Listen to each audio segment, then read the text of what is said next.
సమాజంలో ముఖ్యంగా క్రైస్తవ స్త్రీల గురించి ఎన్నో వాదనలు ఉన్నాయి.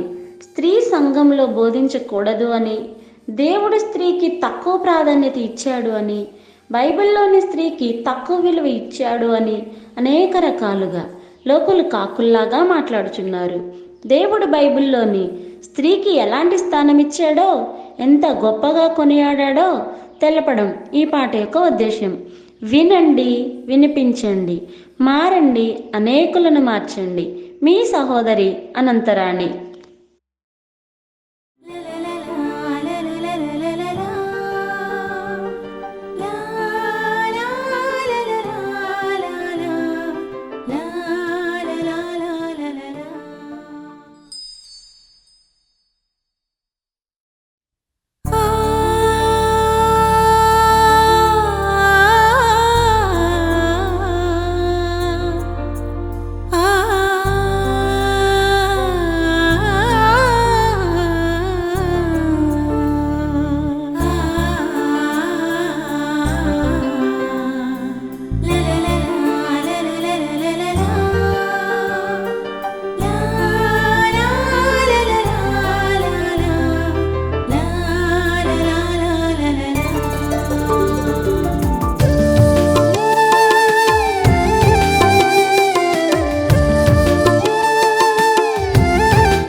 క్రైస్తవ మహిళ మేలుకో, పరలోకం నువ్వే చేరుకో. క్రైస్తవ మహిళ మేలుకో, పరలోకం నువ్వే చేరుకో. బ్రతుకిచ్చింది ఎవరో, బ్రతికేది ఎవరి కొరకు. వీరనారిగా నువ్వే ఉంటావు, గుణవతిగా నువ్వే బ్రతుకుతావు. మరపురాని మహిళగా మిగులుతావు, మరచిపోయి మహిళగా ఉంటావు. భర్తకి లోబడని స్త్రీ వాక్యానికి లోబడుతుందా? బాధ్యత మరచిన క్రైస్తవ స్త్రీలారా, మేలుకోండి ఇకనైనా. క్రైస్తవ మహిళ మేలుకో, పరలోకం నువ్వే చేరుకో.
బ్రతికేది